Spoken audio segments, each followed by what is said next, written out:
Assalamualaikum warahmatullahi wabarakatuh. Selamat pagi Bu Dwikis dan selamat pagi teman-teman pendaki. Di sini kami dari kelompok 9 akan membahas materi bab 11 mengenai penempatan pada bank lain. Sebelum itu, izinkan kami memperkenalkan diri masing-masing. Saya Farah Kamila Huri dengan NIM 1701620116. Saya Vika Rahmatia Putri dengan nomor NIM 17016201118. Saya Cinta Listianingrum dengan NIM 1701620069. Saya Ratu Farezaliana dengan NIM 17016200084. Pada hari ini, untuk mata kuliah akuntansi perbankan, kami akan membahas bab 11 mengenai penempatan pada bank lain. Materi yang akan dibahas yaitu ada 6. Yang pertama ada penempatan pada bank lain, kedua ada giro, ketiga ada interbank call money, yang keempat ada deposito berjangka, kelima sertifikat deposito, dan keenam FASB. Untuk penempatan pada bank lain, itu ada pengertian dan jenis-jenisnya. Pengertiannya, menurut Peraturan Bank Indonesia Nomor 14/15/PB1/2012 tentang penilaian kualitas aset bank umum pasal 1, penempatan adalah penanaman dana bank pada bank lain dalam bentuk giro, interbank call money, deposito berjangka, sertifikat deposito, kredit, dan penanaman dana lainnya yang sejenis. Sedangkan menurut Indra Bastian Suharjono tahun 2009, penempatan bank lain adalah penempatan dana dalam bentuk interbank call money, tabungan, deposito berjangka, atau bentuk lain yang sejenisnya dimaksudkan untuk memperoleh penghasilan. Jenis-jenis penempatan pada bank lain yang pertama ada giro, yang kedua ada interbank call money, ketiga ada deposito berjangka, keempat sertifikat deposito, dan yang kelima ada FASB. Materi yang selanjutnya dibahas adalah giro. Pengertiannya, menurut Undang-Undang Perbankan Nomor 10 Tahun 1998, adalah simpanan atau dana pihak ketiga di mana penarikannya dapat dilakukan setiap saat dengan menggunakan media, yaitu cek, bilet giro, dan sarana perintah pembayaran lainnya.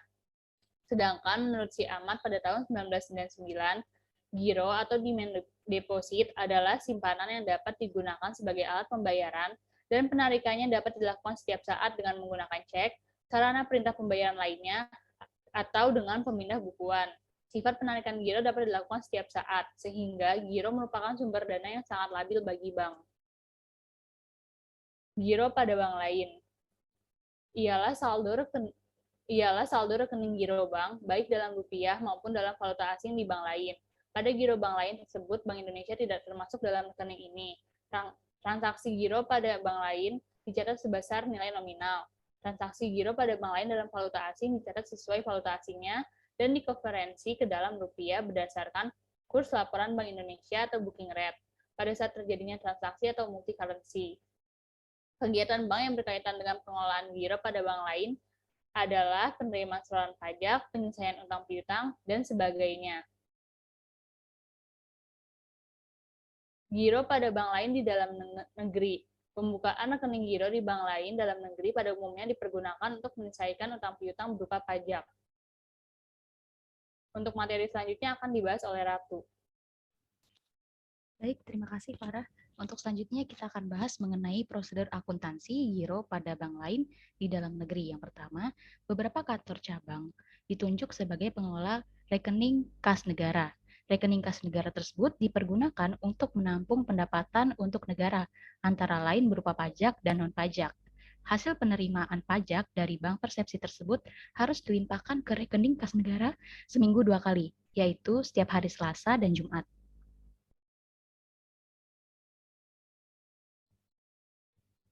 Selanjutnya ada giro pada bank lain di luar negeri. Penempatan giro di bank lain di luar negeri dimaksudkan untuk menyelesaikan kewajiban utang piutang dengan bank-bank di luar negeri. Misalnya untuk pembayaran impor barang, pengiriman uang ke luar negeri, dan sebagainya.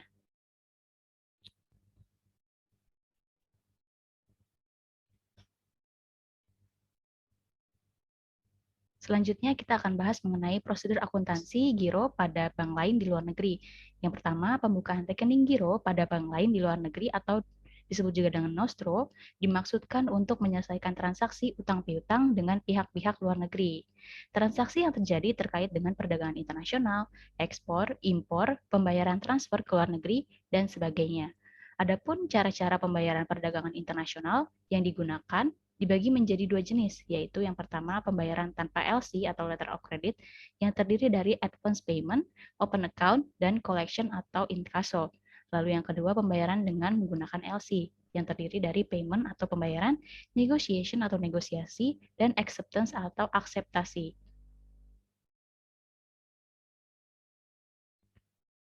Selanjutnya kita akan bahas mengenai studi kasusnya.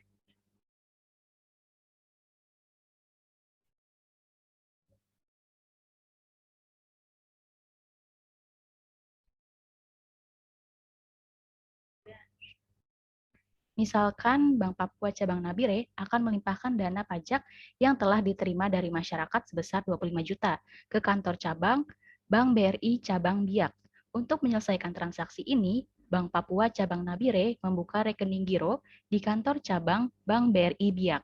Dengan pembukaan rekening tersebut akan memudahkan pelimpahan pajak ke kas negara. Dalam kasus ini, yang mempunyai giro pada bank lain adalah Bank Papua Cabang Nabire, sedangkan bagi Bank BRI Cabang Biak akan tercatat sebagai simpanan bank lain. Dari transaksi tersebut, buatlah jurnal yang diperlukan.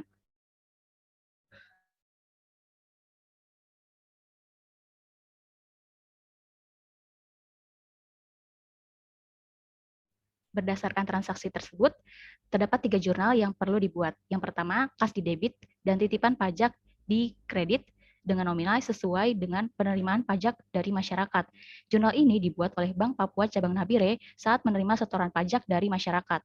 Lalu, jurnal yang kedua, titipan pajak dan titipan pajak di debit dan giro pada bank lain BRI Cabang Biak di kredit sebesar 25 juta yang mana jurnal ini dibuat oleh Bank Papua Cabang Nabire saat melimpahkan pajak ke Bank BRI Cabang Biak. Lalu jurnal yang ketiga yaitu giro bank lain BDP Papua dengan Nabire di debit dan giro kas negara di kredit sebesar 25 juta. Yang mana jurnal ini dibuat oleh BRI Cabang Biak saat menerima biljet giro.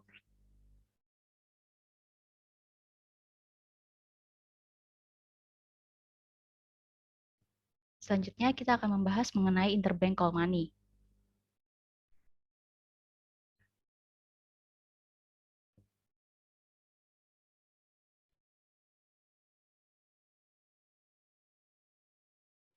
Interbank merupakan instrumen pasar uang yang digunakan untuk melakukan aktivitas penempatan dana pada bank lain atau placement, atau meminjamkan dana kepada bank lain, baik dalam mata uang rupiah maupun mata uang asing. Sedangkan call money atau kredit adalah kredit atau pinjaman yang harus segera dilunasi atau dibayar jika sudah ada tagihan atau panggilan dari pihak pemberi dana atau kreditor. Jangka waktu kredit biasanya berkisar antara 1 hari sampai dengan 7 hari. Pemberian call money dapat berbentuk one day call money, di mana harus dilunasi dalam waktu 1 hari, atau berbentuk 2 day call money, di mana masa pelunasannya yaitu 2 hari.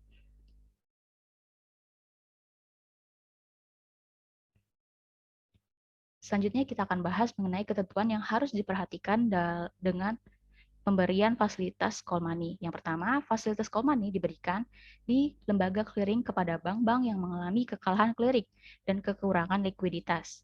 Biasanya, pinjaman call money tidak boleh melebihi kalah clearing hari ini. Lalu yang ketiga, instrumen pinjaman dapat berupa promes. Dan yang keempat, maksimal jangka waktu 7 hari dan apabila tidak dapat dilunasi pada jatuh tempo, maka akan berubah menjadi pinjaman biasa. Selanjutnya akan dijelaskan oleh Kintari. Baik, terima kasih Ratu. Selanjutnya di sini ada studi kasus. Yang pertama, pada tanggal 5 Maret 2007 telah terjadi kesepakatan melalui dealing room masing-masing bank antara Bank Bima Surabaya dan Bank Yudhistira Surabaya. Bank Bima menempatkan dananya di Bank Yudhistira dalam bentuk call money placement sebesar 5 miliar dengan bunga 9% dan dalam jangka waktu 7 hari. Bunga akan dibayar pada saat jatuh tempo. Semua transaksi akan dilakukan dengan mendebit atau mengkredit saldo rekening giro pada Bank Indonesia. Nah, untuk jurnal yang pertama di sini ada jurnal pada saat penempatan, yaitu tanggal 5 Maret 2007, di debitnya call money pada giro pada Bank Indonesia sebesar 5 miliar. Untuk jurnal yang kedua, jurnal pada saat jatuh tempo, yaitu tanggal 12 Maret 2007, giro di debitnya giro pada Bank Indonesia sebesar 5.8.630.137 rupiah, di kreditnya call money sebesar 5 miliar dan pendapatan bunga sebesar 8.630.137 rupiah. Bila call money placement ditempatkan dalam bulan berbeda, yaitu jatuh temponya setelah tanggal laporan akhir bulan, maka bulan laporan pendapatan yang diakui sebagai pendapatan bunga yang akan diterima. Next.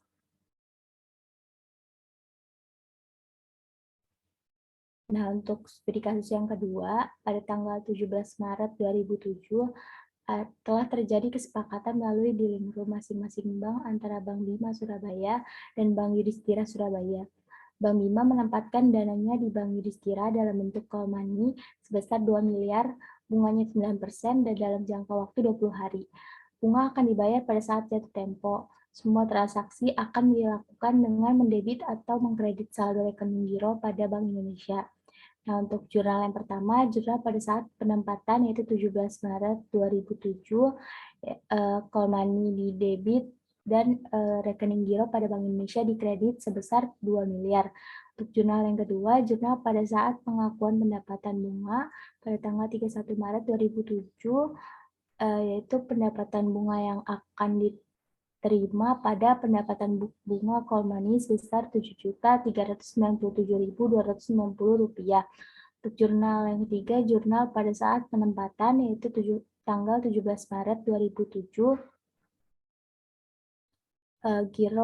giro pada Bank Indonesia-nya didebit sebesar Rp2.983.013, call money-nya sebesar 2 miliar di kredit, terus pendapatan bunga yang akan diterima sebesar Rp7.397.260 di kredit, dan yang terakhir pendapatan bunga sebesar Rp2.465.753 di kredit. Nah, untuk materi yang selanjutnya di sini ada deposito berjangka.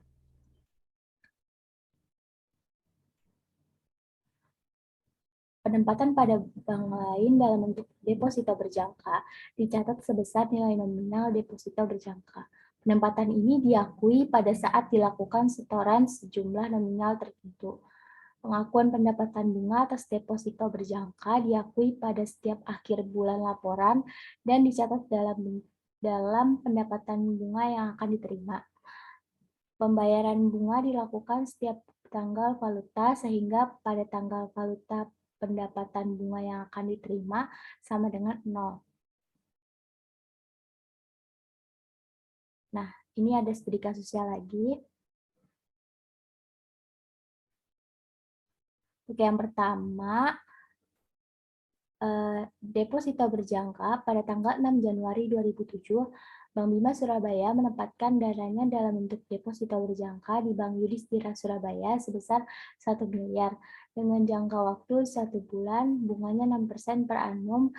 Transaksi ini baik penempatan maupun pembayaran bunga dilakukan melalui rekening giro pada bank lain.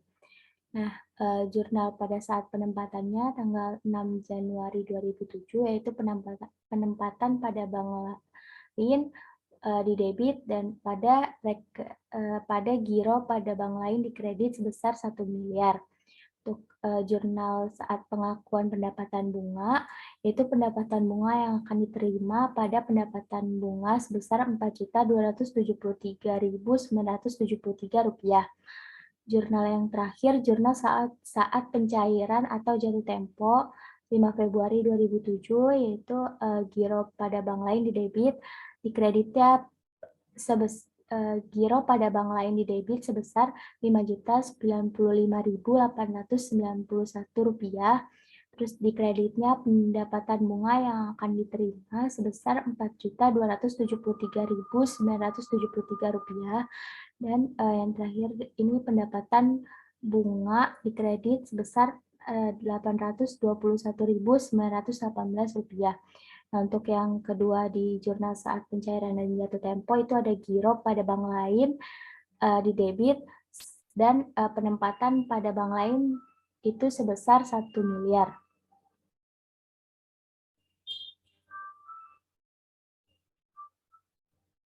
Nah, selanjutnya materi sertifikat deposito yang akan disampaikan oleh Vika.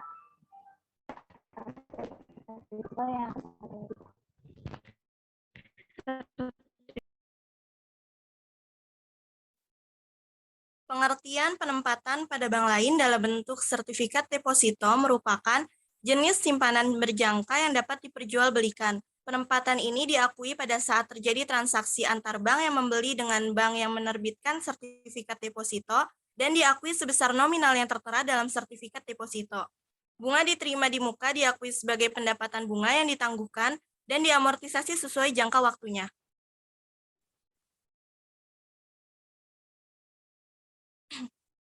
Kemudian terdapat studi kasus dari sertifikat deposito.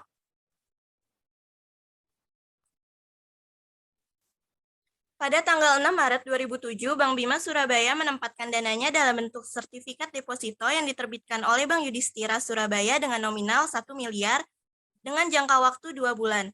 Bunga diskonto 6% per tahun. Transaksi ini baik penempatan maupun pembayaran bunga dilakukan melalui rekening giro pada bank lain. Maka jurnal yang diperlukan pada tanggal 6 Maret 2007, penempatan pada bank lain didebit sebesar 1 miliar, pendapatan bunga ditangguhkan di kredit sebesar Rp9.927.847 dan giro pada bank lain di kredit sebesar Rp990.072.153 dengan perhitungan jumlah harinya itu ada 6 Maret sampai 5 Mei sebesar terhitung 61 hari. Nominal sertifikat deposito Bank Yudhistira adalah 1 miliar dan nilai tunai sertifikat deposito 365 hari dikali 1 miliar dibagi 365 ditambah 6% dikali 61 hari sebesar Rp990.072.153 yang dikurang dan hasilnya itu Rp9.927.847. Pada tanggal 31 Maret 2007, pendapatan bunga ditangguhkan perlu diamortisasi sesuai dengan jangka waktu pemanfaatan, yaitu untuk jangka waktu 26 hari terhitung mulai tanggal 6 Maret sampai dengan 31 Maret 2007. Bank Bima akan membuat jurnal amortisasi atas pendapatan bunga ditangguhkan sebagai berikut.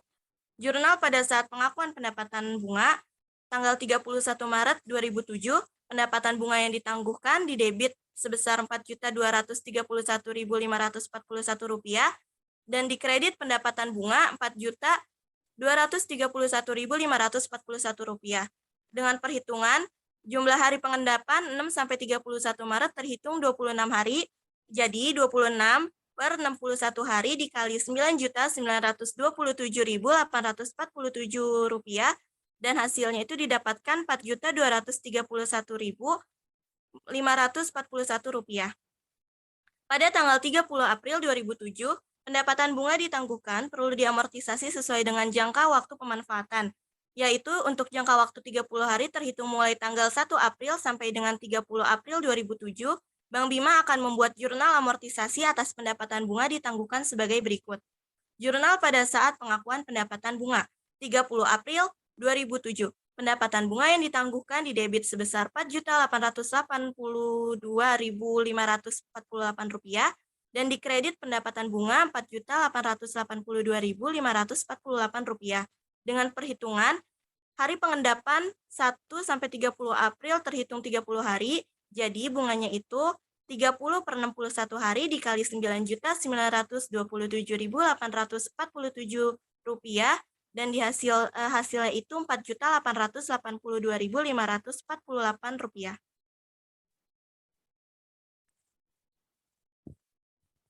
Selanjutnya, pada saat jatuh tempo 6 Mei 2007, Sisa pendapatan bunga ditangguhkan yang belum diakui sebagai pendapatan bunga adalah untuk jangka waktu 5 hari, maka jurnal yang dibuat adalah sebagai berikut. Jurnal amortisasi pendapatan bunga, 30 April 2007. Pendapatan bunga yang ditangguhkan di debit sebesar Rp813.758 dan pendapatan bunga di kredit sebesar Rp813.758. Jumlah hari pengendapan 1 sampai 5 Mei sebesar 5 hari, jadi bunganya itu 5/61 hari dikali Rp9.927.847 dan dihasilkan itu Rp813.758. Pada saat jatuh tempo, pencairan dana yang berasal dari penempatan pada bank lain disetorkan ke rekening giro pada bank lain. Jurnal pada saat penempatan 6 Mei 2007. Jurnalnya itu giro pada bank lain didebit sebesar 1 miliar dan penempatan pada bank lain dikredit sebesar 1 miliar.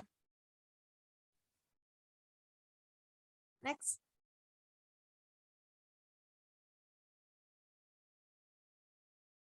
Dalam ilustrasi di atas, misalnya pada tanggal 1 April Bank Bima membutuhkan dana dan menjual sertifikat depositonya kepada Bank Yudhistira dengan diskonto 7%. Dalam hal penjualan kembali sertifikat deposito kepada bank penerbit, maka bunga atas sertifikat deposito dapat langsung dikurangkan dari nilai nominal dan dibebankan pada saat penjualan kembali. Bank Bima mendapat dana sebesar Rp993.332.426 atas penjualan kembali sertifikat deposito kepada Bank Yudhistira. Biaya bunga sebesar Rp667.574 dibebankan secara langsung dalam biaya bunga. Pendapatan bunga ditangguhkan akan langsung diamortisasi pada saat penjualan kembali. Dari ilustrasi di atas, maka jurnal yang dibuat oleh Bank Bima adalah sebagai berikut. Jurnal atas penjualan kembali sertifikat deposito. Pada tanggal 1 April 2007, giro pada bank lain didebit sebesar Rp993.332.426, biaya bunga SD sebesar Rp6.667.574, penempatan bank lain di kredit sebesar 1 miliar. Dan ada jurnal lagi di situ, pendapatan bunga yang ditangguhkan di debit sebesar Rp5.996.306 dan pendapatan bunganya itu di kredit sebesar Rp5.996.306. Perhitungannya itu dari sisa jangka waktu 1 April sampai 5 Mei 2007 terhitung 35 hari. Jadi perhitungan nilai tunai sertifikat depositonya itu, nilai nominal sertifikat deposito sebesar 1 miliar, nilai tunainya itu Rp993.332.426, maka dihasilkan bunga yang dibayar oleh Bank Bima sebesar Rp6.667.574 dan sisa bunga yang ditangguhkan sebesar Rp5.969.306. Next. Selanjutnya ada FASBI, Fasilitas Bank Indonesia.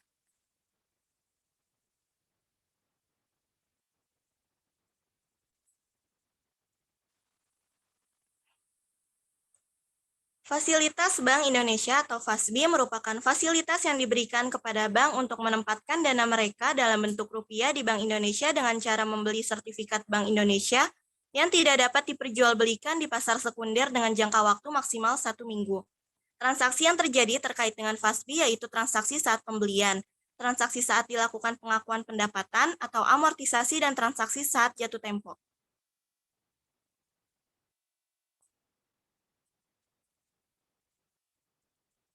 Di sini ada pencatatan akuntansi FASBI. Yang pertama, pencatatan terkait transaksi pembelian SBI dengan fasilitas FASBI, yaitu ada penempatan pada BI atau FASBI di debit, giro Bank Indonesia di kredit, dan pendapatan bunga yang ditangguhkan FASBI di kredit. Yang kedua, ada pencatatan terkait transaksi amortisasi diskonto bunga. Di situ ada pendapatan bunga yang ditangguhkan FASBI di debit, dan di kreditnya itu ada pendapatan bunga FASBI. Dan yang ketiga itu ada pencatatan terkait transaksi saat jatuh tempo. Di debitnya itu ada giro Bank Indonesia, dan di kreditnya itu ada penempatan pada BI atau FASBI.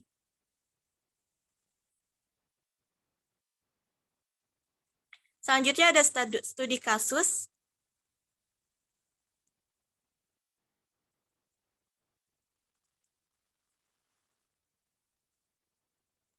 Pada tanggal 17 November 2015, Bank BTN membeli SBI dengan fasilitas FASBI sebesar 15 miliar dengan bunga 10% per tahun untuk jangka waktu 7 hari.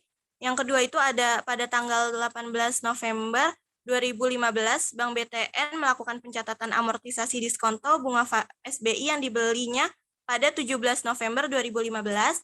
Yang C itu ada pada tanggal 24 November 2015, SBI yang dibeli oleh Bank BTN di tanggal 17 November 2015 memasuki waktu jatuh tempo. Maka dibuatlah jurnal yang dicatat oleh Bank BTN.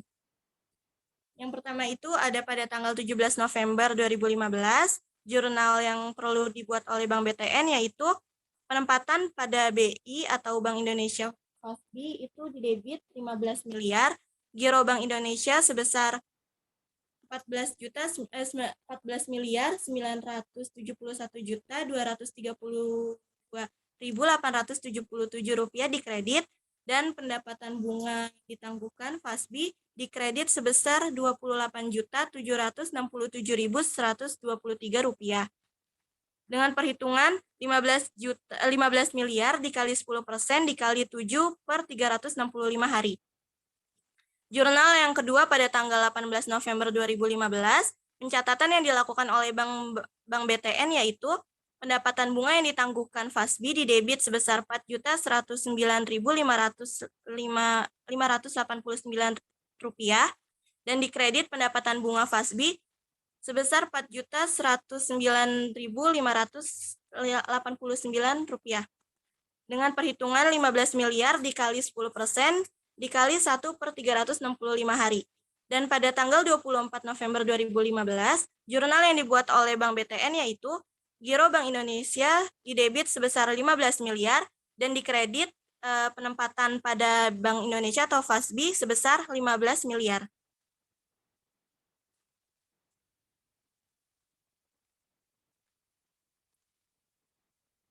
Dan ini sumber referensi dari kelompok kami, kelompok 9.